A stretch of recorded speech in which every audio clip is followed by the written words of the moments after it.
What is up, MNG fan base? Now, I just want to go ahead and give special thanks to all the 300 subscribers that we have out there. We have made it to 300, and I'm excited. Actually, I seen it was 301. So I'm excited for everybody that commented, everybody that's watching. I'm glad that y'all here. Now, let me go ahead and introduce my panel. Now, as y'all can see, Jeff No Chaser is not here.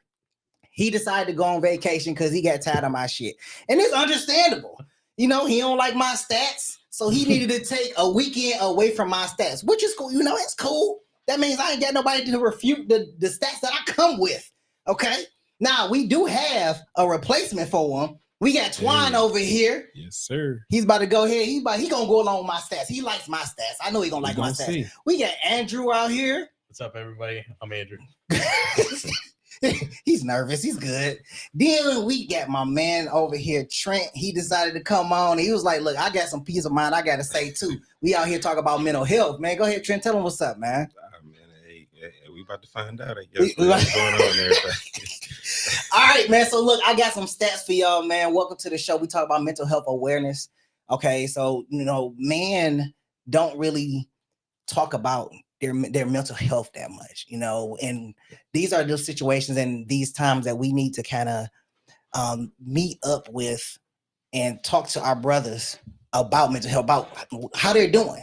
You know, Twan, I want to call a check up on you, bro. How you going? Like, it's hard and difficult out here sometimes as a man to have to keep up the status and the pressure of manhood, you know, of being a provider, of being a family man, of going out and working every day, going into society when they view you a particular kind of way. You know, calling on you, Trent, calling on you and say, hey, y'all doing good, man. You know, letting y'all know that, hey, y'all have support. I don't think that there's enough of that in the community of manhood to be like, we want support from each other. We can lean on each other. Okay. So I'm gonna throw these stats at y'all. I want y'all to tell me what these stats is. So I'm gonna drop these stats on y'all real quick. All right. So according to statsasia.com, in 2022, it was estimated that 19.7% of men in the U.S. has some type of mental illness in the past year. In comparison, in 2018, it was 15.2%. 2019, it was 16.3%. In 2020, it was 15.8%. And in 2021, it was 18.1%. Also, men are less likely to speak up and get treatment according to ADDA.org. Nearly 1 in 10 men experience some form of depression or anxiety, but less than half seek treatment. Over 6 million men suffer from depression per year, but male depression often goes undiagnosed.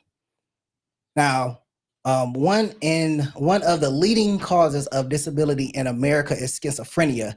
3.5 million people in the U.S. have been diagnosed, and 90% of those who are diagnosed by the age of 30 are men.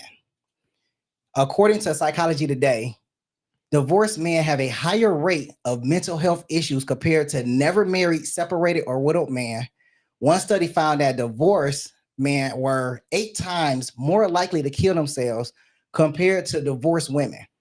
This implies that the psychosocial experience of divorce and subsequent singledom can be especially painful for those typically older men. What do y'all think about these stats? I'll go first. Okay, go ahead and jump into the fight. First and foremost, it's hard for men to even reach out and say, I need help. Anyway. True. Yeah. So you brought up to be tough and, you know, not ask for help, figure it out. Be a man. Don't cry. You know, so when I feel like when dudes actually do reach out and they say they need help, it's not much help out there. That's True. Why you gotta have, you know, men around you to reach out to, you know, start some men groups like we have, you know. Yeah. You need that to get that connection. Yeah, you feel like you got that support. I agree. I really believe that, you know, those support groups actually like really help. And, you know, and unfortunately, you know, Jeff had shared some on our last show about, you know, his friend committing suicide and, you know, how he took it and some of the things that he had went through. And it's difficult. Somebody close to you that you seen yesterday, you supported and you tried to help because you knew something was going on, but sometimes, you know, the mind just takes over.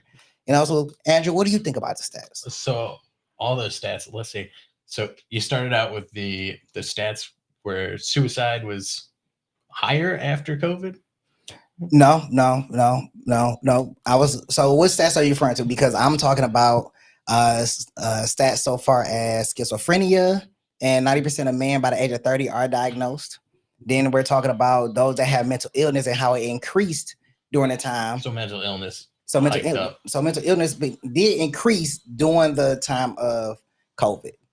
Right. And I think that has a lot to do with a lack of communication that people had during COVID, Okay. You were isolated. Everybody was putting their own little news silos and online. True. And you're only getting the information that you wanted, sort of deal. So even in that instance, when you had those type of isolations, you still you were still you didn't really, some of them didn't really want to be with their partner anyway, because divorce escalated higher at that point in time. When you had those divorce rates during COVID, it was like, I gotta be home with you. I can't see my work, boo. Now I gotta be here with you talking it. Like, it was already difficult, going to work and coming home, because you only seen your spouse 16 hours out of the day, and 8 of those you were asleep. And all of a sudden you're seeing them all the time. And all of a sudden you see them all the time. You're like, now I realize I don't like you. My mental illness are rear up too. Like, why are you here? Yeah. But like just like Andrew said, man, like the communication, man. I think that the communication that we have given men, just like what Twan was saying, don't cry, man up, all that type stuff. Like, so now when the man actually do come and ask for help, it's like we don't even really know how to talk to him, right? Like, nor would that man know how to receive another type of information.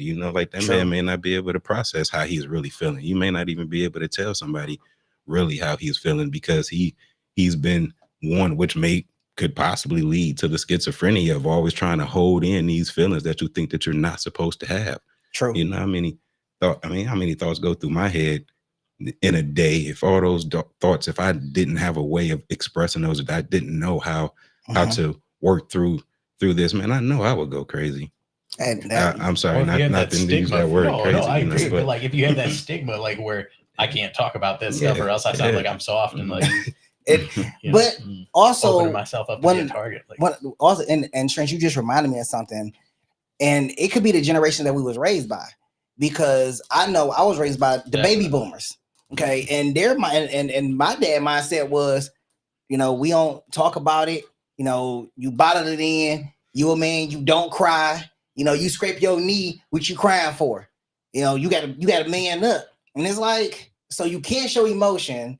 You got to bottle it up. It turns enraged, and you get angry all the time, and you get frustrated, and then it comes out in unsavory ways, which then people call toxic masculinity, because now you're aggressive. Now you're all these other things, but now when you're not that, because we look at the modern man that's emotional and everything. Oh, he's sassy. Oh, he got feminine energy. But if I'm not mistaken, women why can't you share your emotion? Why can't you be a little bit more softer? Why you gotta be so tough with a hard exterior, and then you give them that sensitivity? Oh, you a punk.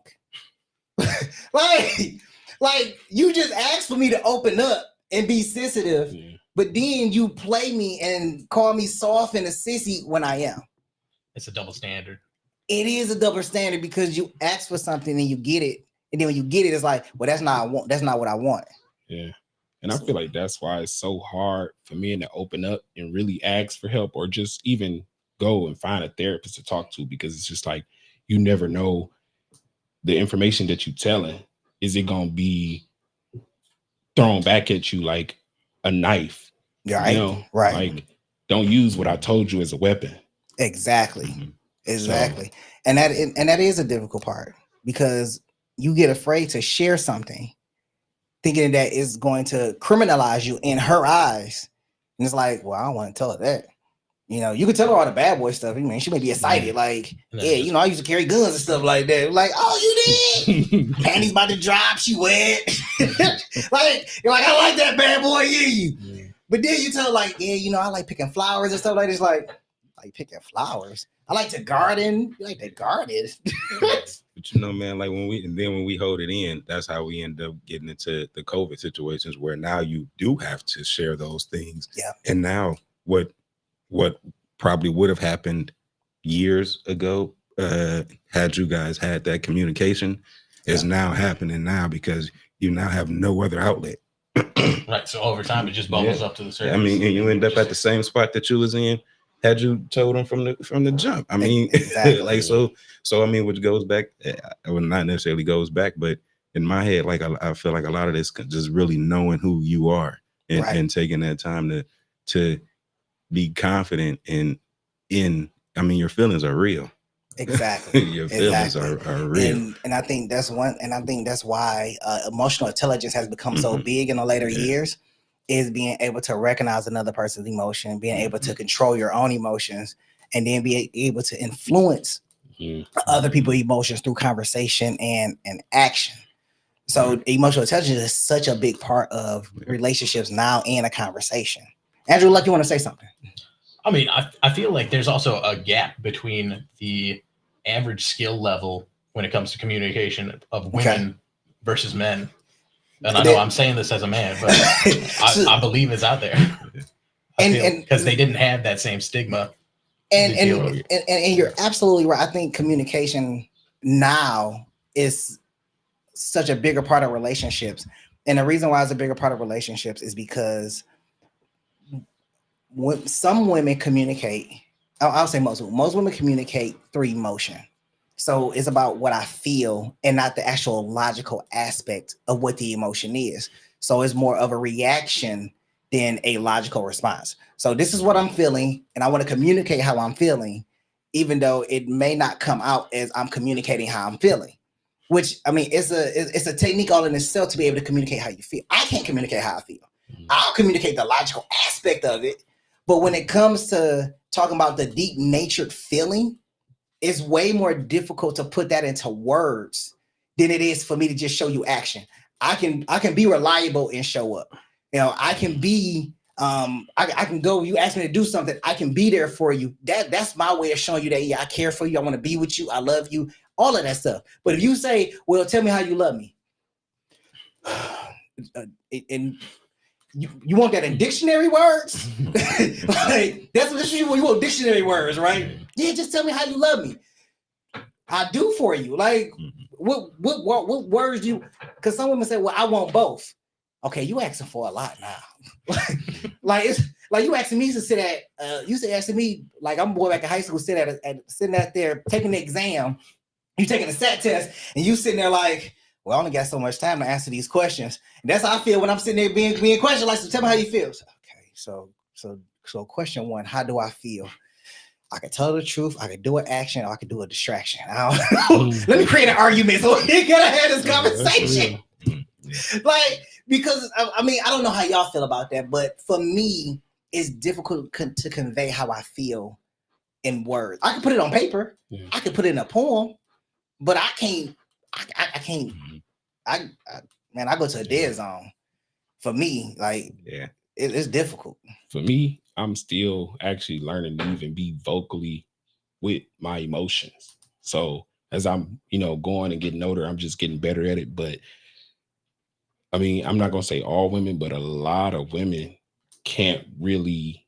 I don't think they're even ready for an emotional, intelligent man, because that comes with a lot.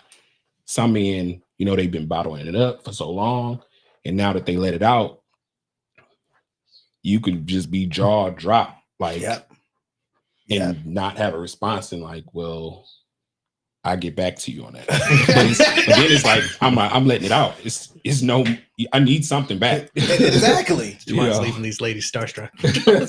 So Andrew, what about you, man? Can you vocally or verbally explain how you feel? Vocally or verbally explain. I mean, it's the same thing. It just sounded good when I said it. Well, sorry. Back to what was the original question? Can you verbally explain how you feel? How I feel in regards to your wife? Oh, in regards to my wife, I mean, I feel like she's pretty accepting of how decent I am at communicating when I'm not on a podcast. So you say you off the podcast? Well, no, but legitimately, like we're very good at like talking about like our emotions and our feelings. And, like, it's just common in our household to just be talking about that sort of thing. Okay, that's and it feels healthy. Like it was not something we were always good at, but it's definitely a skill set that we had to like work on together to like become good at, and like. And that's great, and that's great to hear, because you will be amazed at how many people are scared to have the certain conversations in their relationship because they feel like either they're too embarrassed or they're not, or they're worried about judgment, or judgment in a relationship. You know, I mean, it's the craziest thing, but some people are scared of that judgment because they're like, "Well, I really like this person. I don't want to start over. I don't want to mess it up. So I want to mess it up. So I'm not going to say anything." Trent, how about you, man?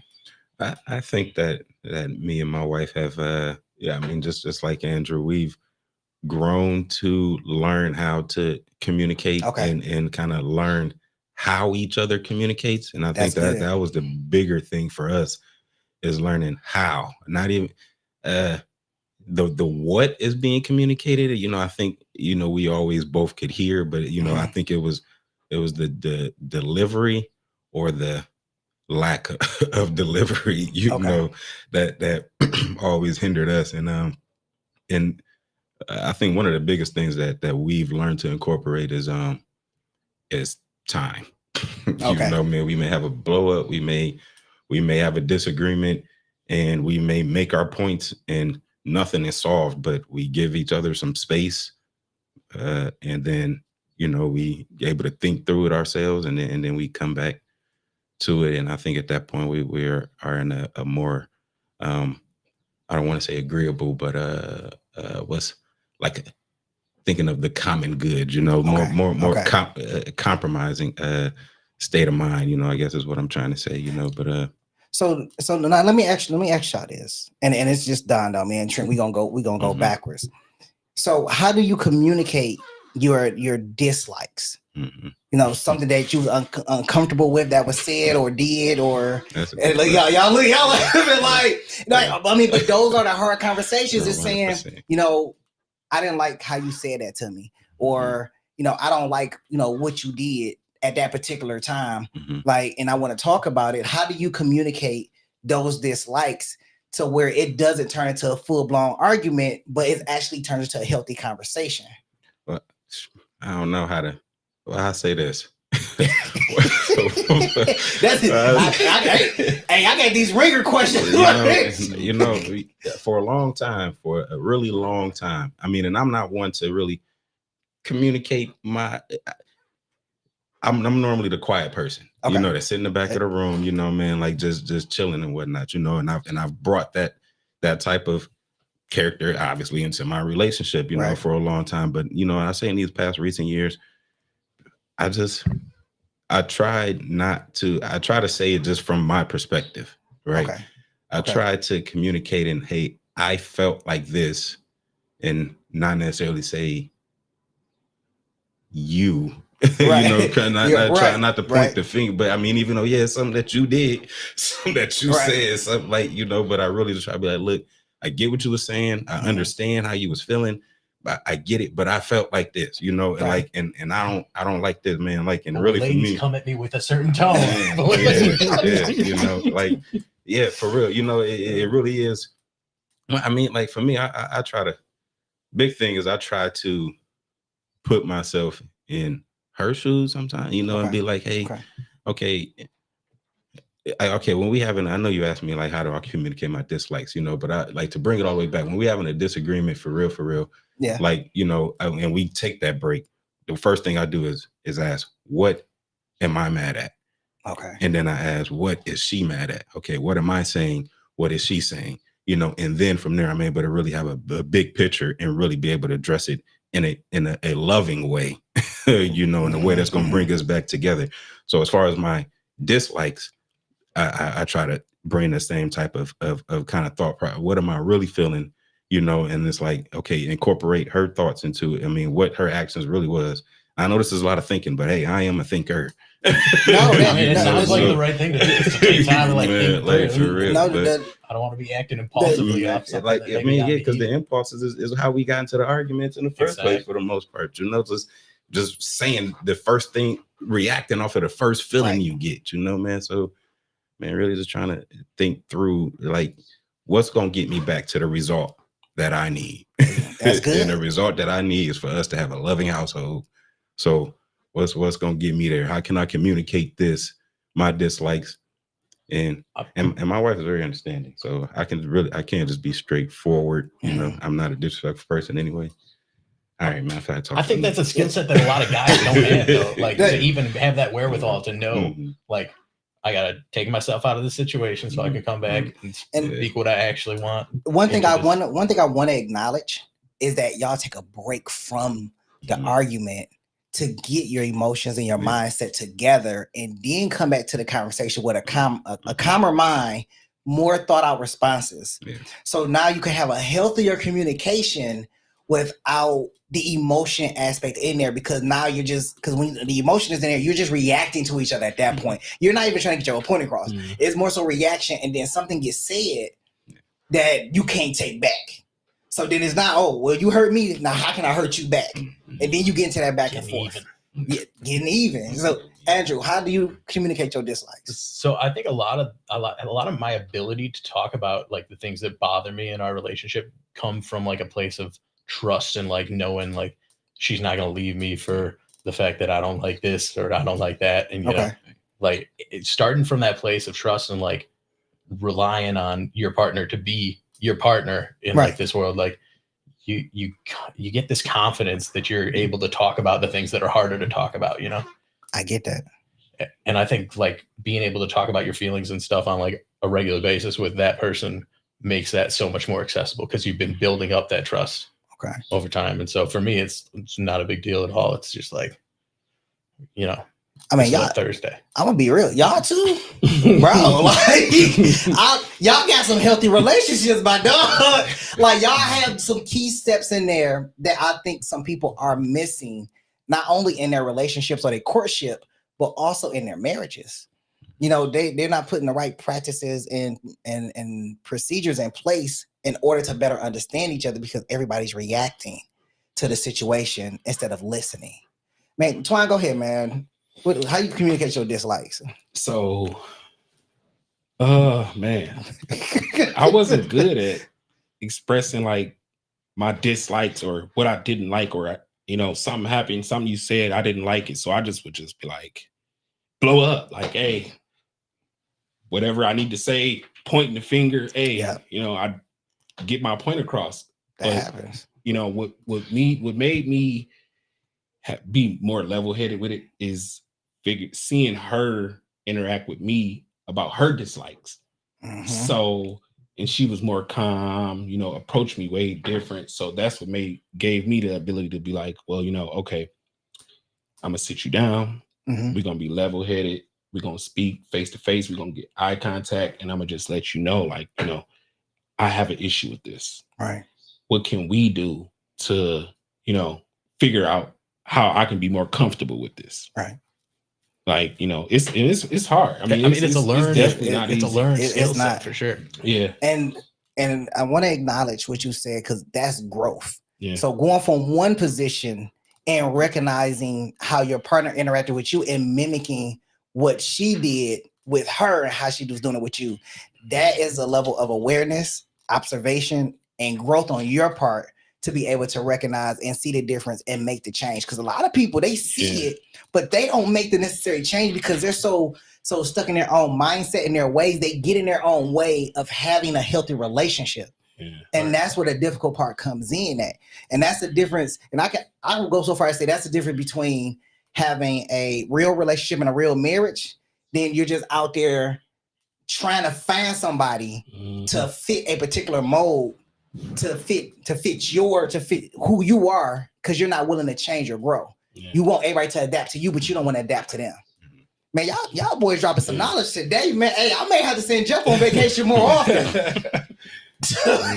He gonna see the show like some man, F you, Jeff. For real. All right. So what is your thoughts on men being diagnosed by the age of 30 with schizophrenia?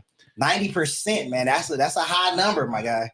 Especially for a lot of men that goes for a lot of men that have health issues or mental health that goes undiagnosed. We're still saying that 90% of men is stated and having schizophrenia. Like what are your thoughts on that? I'll go because that the last question actually had me thinking, and again, like so the alternative to me taking a break and us doing that is me just being quiet. And I won't express my dislikes. I'll just be, all right, look, I'm a man. I'm gonna just do what I'm gonna handle. I'm gonna control what I can control.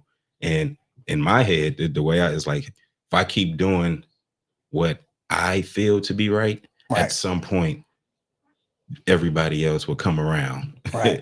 to where, so that is the alternative to me, as opposed to me just addressing it forward. So with that being said, to that stat right there, I think being quiet it holds the fear. I think getting the number down means not going to that. Just don't go to the hospital, bro. Man, I think being quiet, because like I said, man, me just explaining my thought process. Man, if you don't get that out either in actions or in words, you gonna go crazy, been going back and forth between your emotions and logic. I mean, because even though men like to operate off our logic, we have emotions. Like we feel all the emotions. So being able to, we being able to, all that stuff going on in our head, man, all the other stuff that we trying to figure out, man, trying to think about the future, man, trying to be present in the right now, while thinking about the future, past things that had happened that we ain't fully got over. Holding all that stuff in, man. I think not crying, not talking about your pain. I think holding it in is the reason why.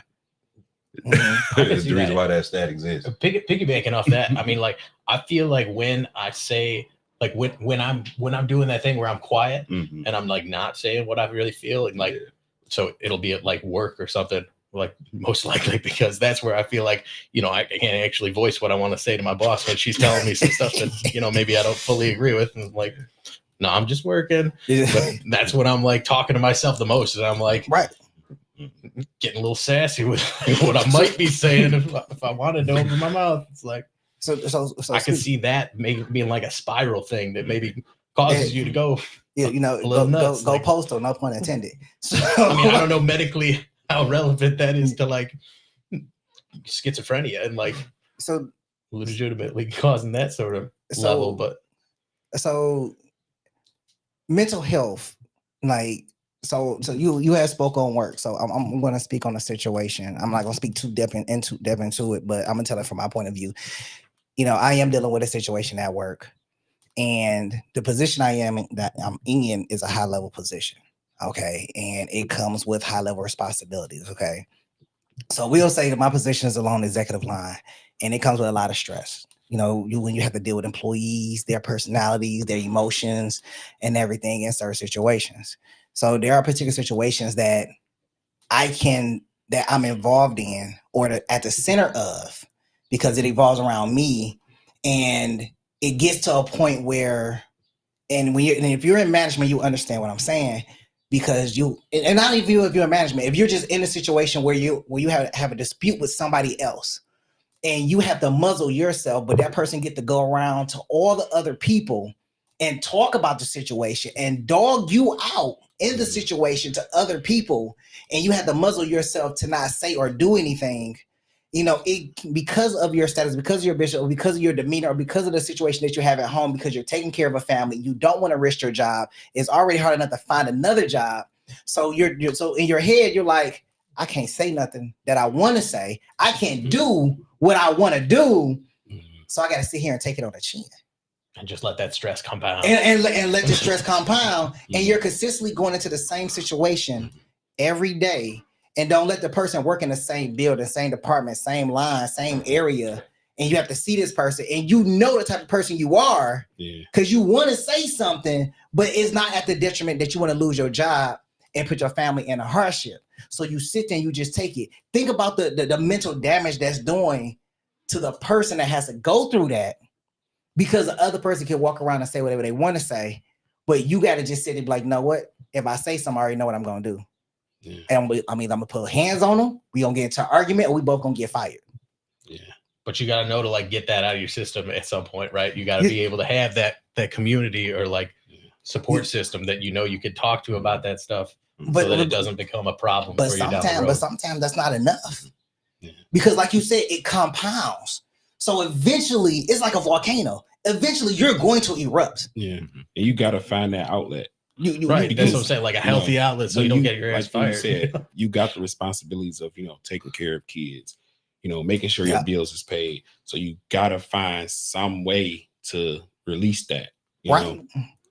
It's gonna come out. It's gonna blow. You just need to make sure you're in the right setting where it can't come out. Right, where you can go, and and that's why I do appreciate the once a month meetings that we have, because that's our time to kind of just open up with everything that's going on. It's like, finally, like I got like 4 or 5 perspectives on it. Now I'm cool, because I can go and talk to my male counterparts and say, look, this is what I'm going through.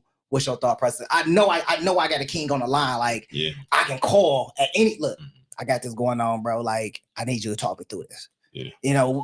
That's the kind of mental capacity because mental capacity, you only have so many limits before you just snap and you break.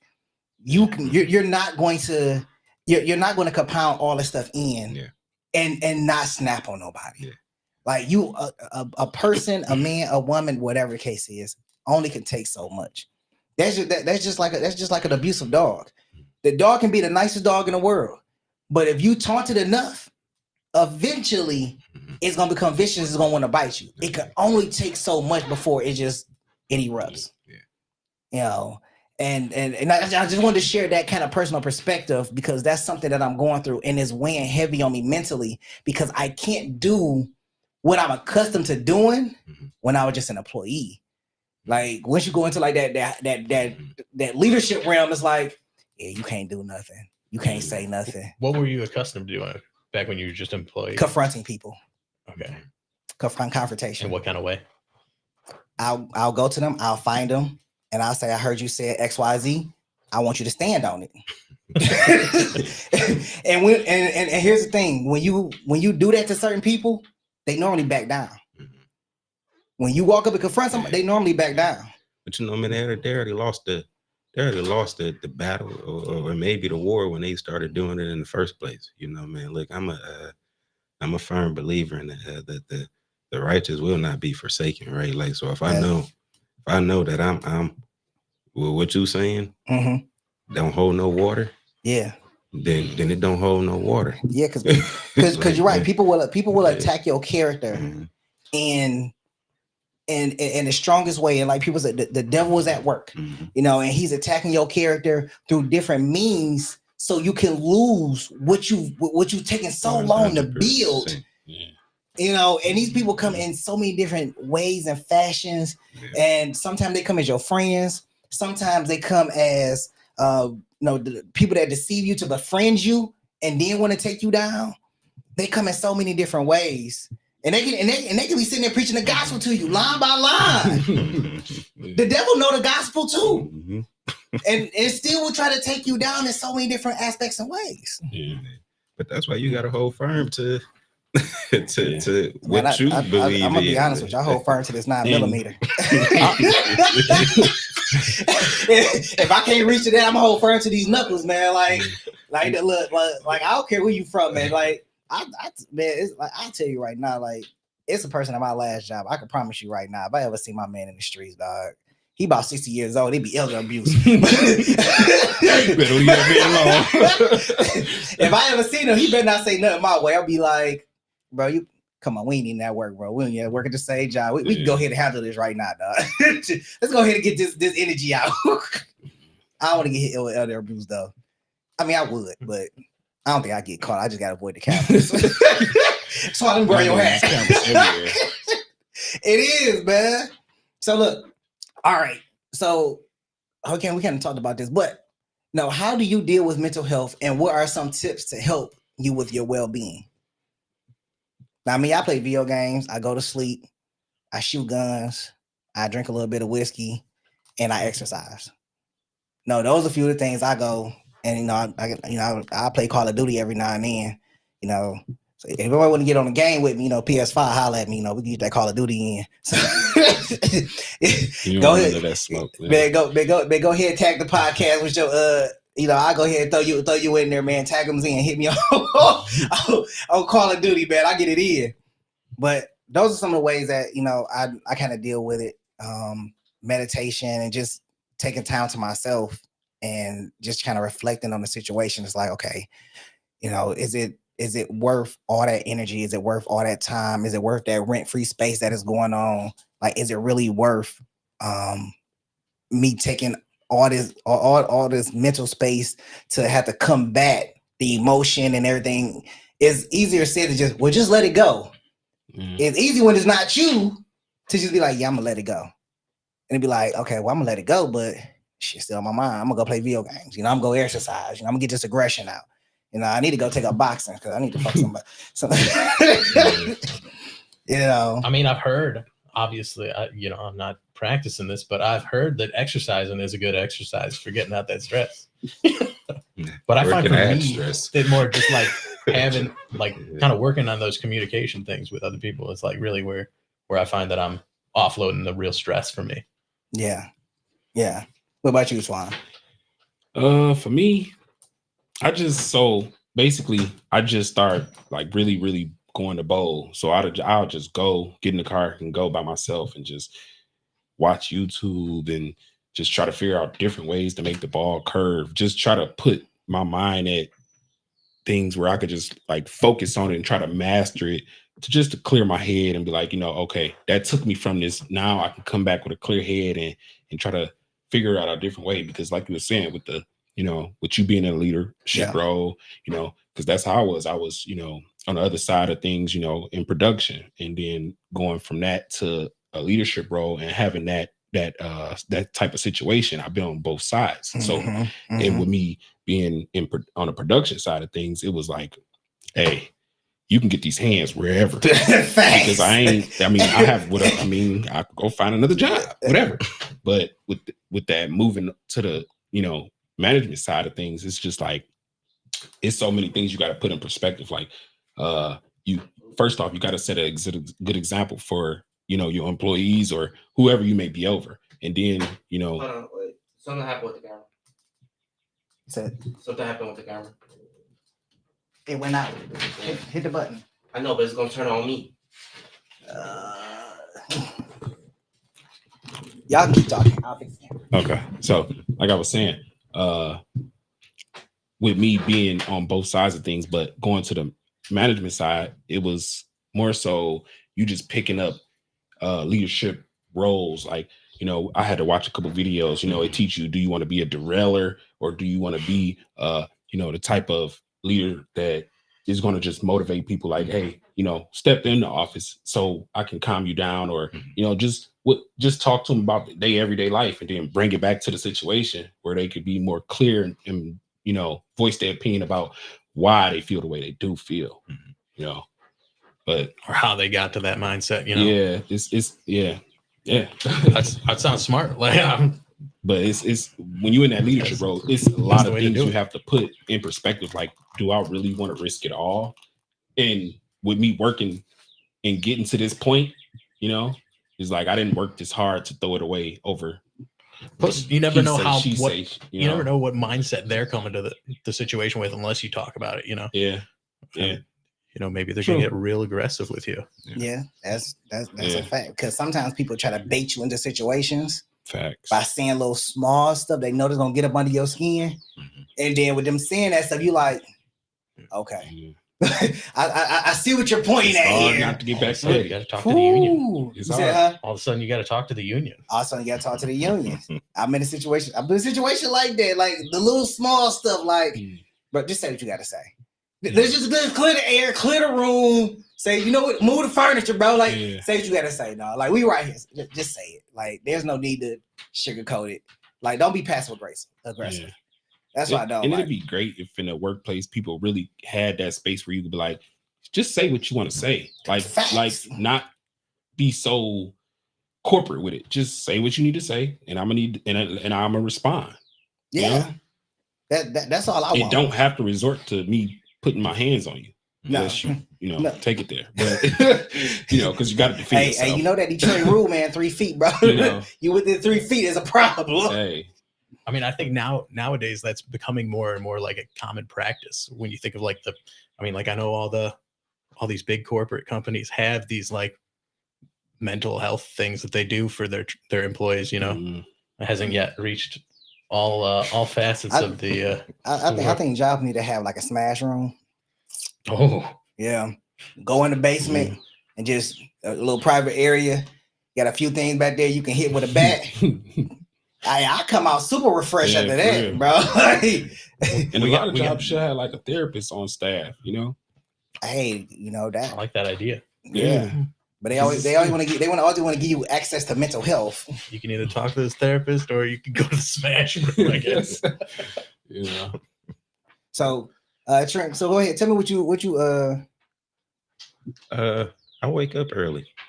I wake up early, man. Like I wake up at a time where nobody else is up. Nothing else is going on. And I can have a clear head. I can pray. Man, have a conversation with God, man. Have a conversation with myself. Tell myself what I plan out my day. Get myself words of affirmation. Go work out. Get outside. Like to listen to the birds and in nature. So yeah, man. I find some alone time, and most of the time is very early in the morning. Trent, I'm gonna be honest with you, man. You really remind me of a monk, my guy. Like he like, I'm about to go out there and be one with nature. He's definitely positive. So if I need some positive, I'm calling you. He like, man, I got the words of affirmation by me, man. I'm about to pray. He like, man, all you need is an orange outfit and the bees, man. Go be good. Got the bald head. So I got a comment right here. So I got Lewis on the show. He said that, does the group have any comments about how their prior generation influenced their openness with their spouses or other folks with regard to displaying their emotions? Good question. It's a very good question. Yeah. So I'll jump in on this one. So the prior generation for me didn't really talk about emotions. Their perspective was more so about how to be a man, provide, how to fix. I had some father figures show me how to change a tire, change oil, but it wasn't so much of talking about how you feel or be able to talk about your emotions. I didn't learn that from mentors, father figures, or anything like that. More so, I learned about is you need to go out there, you need to provide, you need to go out there and be a man. You can't show emotion and everything. I didn't really learn anything about that until I got probably to like my late 30s, to my late 30s. I'm in my late 30s. My late like I'm lying out here, right? I didn't really learn about that till like my late 20s. And even then, it was still a foreign concept to sit there and talk about that because I was raising my son under prior generation rule, which is you scrape yourself, no, you don't cry. You bleed, no, you don't cry. You suck it up and you keep on moving and you keep on pushing forward. That's all you need to do. And I taught my son that since he was a kid. By the time he was like 10, 11, I'm like, no, wait a minute. This is the wrong mindset. No, son, you need to cry. You need to be able to express yourself. You need to be able to show emotions. It's okay. Don't bottle that stuff up. And it wasn't too late for him to absorb it. But, I'm not going to say the damage, but the mindset was already pretty much there with the not showing emotion and bottling things up. Now, I believe he's vocal in telling me what he dislike or anything. But so far as being able to verbally say it like, yeah, this is the way I'm feeling or anything like that, he'd be like, well, nah, Dad, I ain't like that. Be like, but why? I just didn't like it. Well, I guess that's the best we gonna get. And I think we need to train future men to be able to have that skill set, but to articulate, to be able to articulate those words and use those words to say how they feel. Because we don't do that with young ladies. We don't do that with our daughters. Mm-hmm. We want them to come to us and be emotionally free and vulnerable with us, but we don't do it with them. I agree with that. I feel like that's why that they're saying that like the next generation is having a hard time like partnering up and like getting married and stuff, is the fact that a lot of them didn't have those kind of role models that taught them that sort of thing. Right. Because and since you're speaking of that, and I'm trying, I'm gonna get to you and Twan in a second. Speaking of that, because you have, and correct me if I'm wrong, you have more women as being more masculine, and you have more women. You have more women as being masculine. You have more men that's being more feminine, and the roles is kind of switching a little bit for the next generation. The next generation is kind of eviscerating the old gender roles that we grew up knowing. Yeah, because you got men carrying so like masculine and feminine and isn't a thing anymore for that. And when women fashion, I mean, it was popular in rock and roll, but now it's in rap, and it's kind of like, okay, my guy, like you doing a little too much with the painted nails and stuff. That's like not stopping them from being successful though. Because it's good for the newer generation. That's what I'm saying. The new generation doesn't care about that stuff. I'm not about to go down that rabbit hole. So why would you think about what prior influences, man? I'm not sure how I want to respond to that. Because I was raised like you said, be tough, don't cry, But I got a 3-year-old son, and I'm not raising him to be like that, even though he's just super tough. Like he just fall down the stairs and get up and be like, all right, But so I try to grab him up and be like, hey, how did that make you feel? Like, and not just in just that situation with him falling, but just with him doing something and me having to discipline him, me getting down to his level and being like, what made you do that? All right. How do you feel about that? And right. what do you think I should do about that? Just because we was never asked anything. It was just like, okay, this is the come program. on over here. Come on. Come on. So it was never like, any type of any comfort, like conversation about it. It was just like, you fucked up, excuse my language, but yeah. And it's kind of hard for me to answer that question, but in so many words, that's pretty much it. Trent, what's your thoughts on that? It's kind of difficult for me to answer as well. Coming from the same perspective that M&G had, is that it wasn't necessarily talked about a lot. Like what'd you say again about they didn't talk to it. I mean, and it's along that line too. They didn't talk to us a lot about emotions. It was just it was just to keep moving forward, and everything like that. Hey, and I got a weird way of thinking about that too that I come back to. But man, I just studied people, man. I like I said, man, I was a real quiet kid, man. Like I had always got good grades and everything. Everybody just always just gave me words of encouragement. I mean, of course, I had men around me that, of course, would tell me how to be a man, how to provide, and all that type stuff. So I gathered all that type stuff. But I didn't grow up in a 2-parent household. So as far as husband and wife, I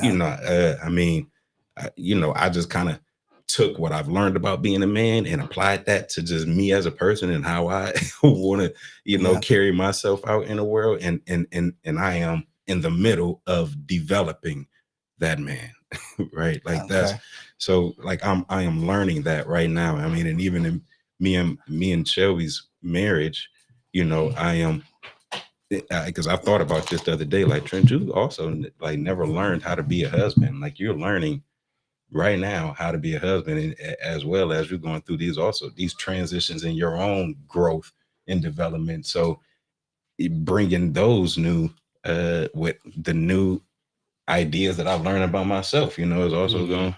So man, like trailblazing. It's an everyday process. I just know that, hey, man, like you said, man, like give love, give respect, man, like do what I do think there's something to be said about not letting your emotions make your decisions, when they would tell us to don't cry. I think that's what they meant to say. Don't let your emotions make your decisions, right? Let your logic make your decisions, but your emotions are real. Explain those and understand how how those emotions interact with your logic. So now you can really go out in the world and be a full person, as opposed to being a half person only operate off logic, or a half person only operate off emotion. And that's the issue that we have between men and women right now, is that everybody want to be one or the other, when it's like, hey, you need both to be you are a full person. Like, you're not a half person. Yeah. You know, so man, look, I just know that all of the stuff that's rooted in loving, that's rooted in respect, that's rooted in growth, that's rooted in family. Yeah. That is where I'm getting my that is where I'm pulling from. Okay. So go, you about to say something, Andrew? I was just saying, just for me, like I could pull directly from like experience that I have, where like I grew up with divorced parents, and then they both kind of remarried, and it was interesting for me to kind of see the way that communication broke down between my birth parents, right? And like the relationship that they ended up fostering was something that I definitely did not want to replicate. But then I was able to see with like the new relationships that they formed, that they were like communicating on it in a different manner. And like, I was like, I want one of these more stable relationships. And like, the way to get that is by talking about all these things. Okay. So now, we have got to my favorite part of the show, so I want y'all to go ahead and wrap up, all y'all thoughts and everything, everything we had talked about, go ahead and sum it up. So since Andrew and Trent is like the newest ones to the show, well, all y'all kind of new to the show and everything, but we're going to start with Andrew. What's up for me? I think communication is key, and like being able to explain like why things are the way they are, especially to your kids, is like a big thing. Like I was never, like, a lot of times I was told like, do this and you do that because I said so, Right. And like that didn't compute to me as a kid. And it's like, I got to hear why. If you take the time to walk me through these things, like I'm gonna get on board. Like that makes sense to me. Like I want to be the way that you want me to be. We got to talk it through. Right. Yeah. So communication is key. Communication. Talk to those kids. Trent, man, what's your final your summary? Yeah, no, I agree, man. Communication is key, man. I think is a lack of communication that, when you deny something, if you starve something of anything, that it never gets the opportunity to learn from that thing, man. So we never got the opportunity to learn how to communicate our emotions. We never got the opportunity to learn how to treat right those emotions in men, so I think having the confidence to talk, I want to say that, I'm gonna just say it, but right. Just having the confidence to speak up, to express yourself, and understanding that your feelings are real, your feelings are valid, right. And once again, I'm a firm believer you shouldn't solely base your decisions off of your emotions, but they are real. They are. Yeah. Twan. So let's see, if I just had to sum everything up. Yeah. Like you said, communication is everything. Right. Without speaking, you ain't heard. So right. But and just going back, I think that the way we was raised, we have to look at it and kind of bottle it up a little bit, and mold it in which way we want, right, and distribute it to the next generation so they can kind of grab hold of it, but kind of twist it in their own little way. Right. So they do got, they still being raised with morals and, that little conscience that's like, oh, maybe I shouldn't do that, right. Because without that, it's just, we just gonna have chaos. So, like I say, if you want things done right, you got to put something into it. Right. Facts. All right. So it's my turn. Hey, am I queued up, my guy? Oh, yeah, not yet. Am I queued up? Talk about something random real quick. Talk about something random. Yeah, the producer, he has a particular name for me, so he's trying to cue my name up. They call me Preacher MNG at the end of the show.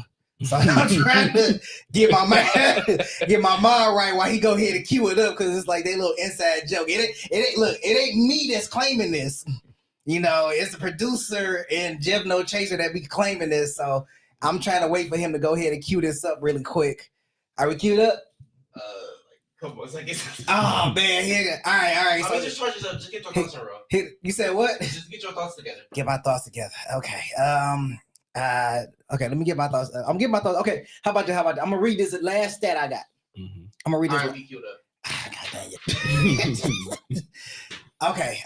Okay. So, all right. So we ain't gonna read the stat. I'm like, You like can. You're like, oh, the stat.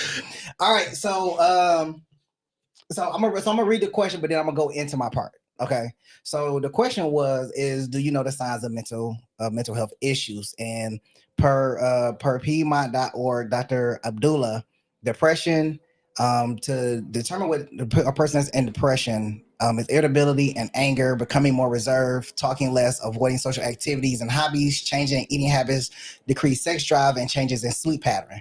And then the factors that worsen mental health is social isolation, lack of physical activity, overeating, junk food, major life stressors such as job loss, divorce, financial issues, illness, the death of a loved one, a move, or a new job. Damn, I need to go talk to a therapist. I'm just thinking, I'm like, hold on, some of this stuff sounds familiar. Right. Yeah. Okay. So when we talk about mental health, and we're gonna talk about this on two fronts. When we talk about mental health, and we talk about Camera went out again. Okay, when we talk about mental health, and we look at how we conduct ourselves in the world, but we also looked at how we are built up into these situations to where we have to look at our mental capacity and wonder whether or not what we are doing is toxic. What are we doing is right? No, what are we distributing and showing the world is fair? As men, we walk into this world and we already have the world on our shoulders because you have to be the provider. You have to be the husband. You have to be the disciplinary. You have to be the father. You have to be all of these things to keep everything else in line. Your manhood is always on display. Your manhood is always on check. Somebody can be coming to check your manhood and try to figure out whether are you hard or not. Are you a punk or anything like that? So somebody's always out there willing to test you, and you always gotta walk around and be on guard because you never know when it's gonna happen. It can happen at a family reunion. It can happen at the store. You could be out with your lady and her ex could be somewhere out and about and run up like some, hey girl, how you doing? And she's trying to be nice about it. You like, well, who the is this? Like, who is this cat right here? And and it's always like, okay, well, who was that? And it feel like, oh, you being tested. He done walked up, hugged your girl, and you like, well, what should I hit this motherfucker? Or should I just chill to the side and breathe for a minute? So we're looking at these different type of issues because as a man, you're always on guard for something. And then you got to worry about who want to attack you, not who only want to test you, but who's trying to connive you in your own corner, in your own family. So you can't even really have a level of peace unless you have a little bit of isolation.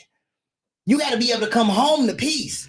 And if you got a spouse that can't be your peace, it's going to be difficult. Communication does lessen the idea of mental health, especially in relationships, because you're not guessing. You're not wondering whether your spouse is on your side. You're not wondering whether your spouse is out there creeping. You're not thinking about any of that stuff because you're able to trust the person that you're with. So that already eases your mind. When you come home, is she giving you a hug? Is she giving you a kiss and saying, hey, I am here for you. How was your day? Vent to me. Let me be your therapist. Let me not be the punching bag, but let me be something for you to where you can confide in me and let go. There are times where I call my mom just so I can vent at times, because that's always been like my pillar or somebody I can call and vent to. I know she's going to answer the phone and she's going to call me back. It's not like that for other people because I know some people got to work and everything like that. So you try to be understanding of the people that you try to vent to and confide in. But all those things help lessen the capacity of what you have to carry day to day.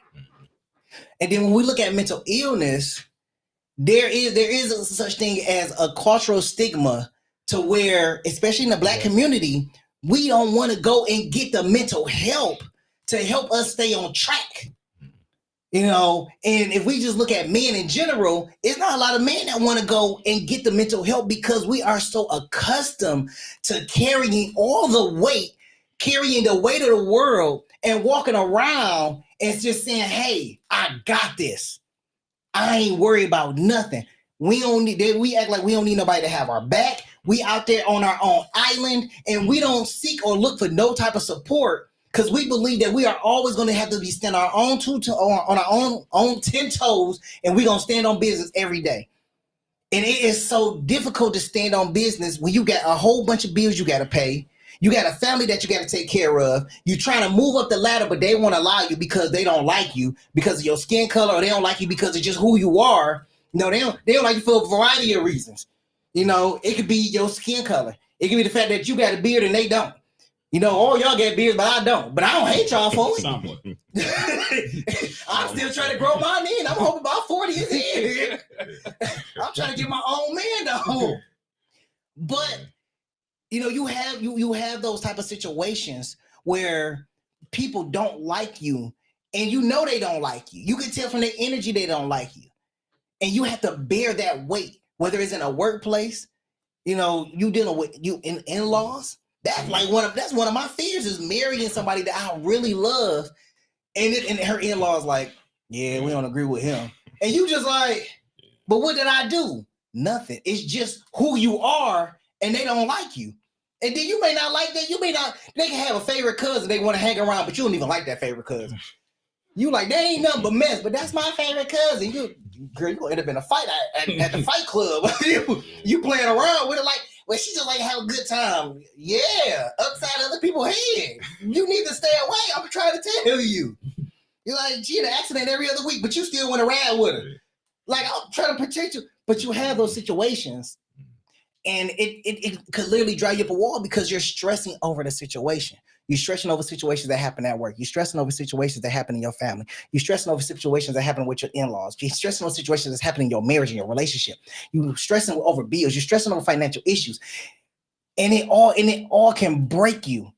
You have so much mental capacity that at some point in time, you're going to give. You're going to snap. It's too much burden. It's too much burden. And that's where going to the therapist helps. That's where finding peace at home helps. That's where going to man meetings or finding somebody that you can go out with and confide in, even if it's just once a month, to just release that stress, whatever you need to do, however it needs to happen. That's what you need to do to go and do it. So you can just release that stress without releasing that emotional burden. You're always going to be subject to some level of destruction along the line. Either it's going to be alcoholism. You're going to find some way to escape. Whether it's alcoholism, whether it's drugs, whether it's, retail therapy, maybe you want to just buy a whole bunch of guns because it just empowers you in some kind of way. You like, I got all these guns, I'm empowered. Control. Yeah. Or you go through so much stress that you just want to go buy something new. So you always buying something. You got all these cars, you got all these toys and stuff like that. And it makes you feel good because you didn't spend this amount of money, but you didn't put yourself in further financial ruin. And now you're stressed about that. That's a vicious cycle. It's a vicious cycle. But there are so many people, men and women, that go through it every day, every year, and they cannot find themselves out of the cycle. They'll file bankruptcy, turn around and do the same exact thing, get back in financial ruin, and still try to figure out, well, I don't understand what's happening, because you haven't looked at yourself to even make the determination that something is wrong. You're blaming everybody else. The prime suspect is accountability. And you don't even want to look at the suspect. You like, well, that ain't me. But you got to break the cycle. But they don't know how to break the cycle. And that's where mental illness comes in. Right. Because you won't look at yourself as a person that has something wrong. You're going to look at everybody else like something is wrong. Mm-hmm. So, hey, look, I know the camera went out. Look, My bad, it's overheating. I can't do nothing about that right now. I got on the road. I was talking. But regardless of the case, I want to thank all 300 subscribers. I appreciate y'all, man. Make sure y'all get more people to subscribe. Make sure y'all go ahead and share this content. And I want to thank Twan, Trent, Andrew. I want to thank all y'all for coming on, man. Filling in for Jeff No Chaser because he decided to go on vacation. He need to go on vacation a lot more. Oh yeah, I ain't gonna lie to it, man. I'm gonna tell him how great the podcast was when he without him around, bro. But hey, look, we gonna catch y'all on the next road. Hey, y'all stay cool. See y'all on the next recording, man. Peace.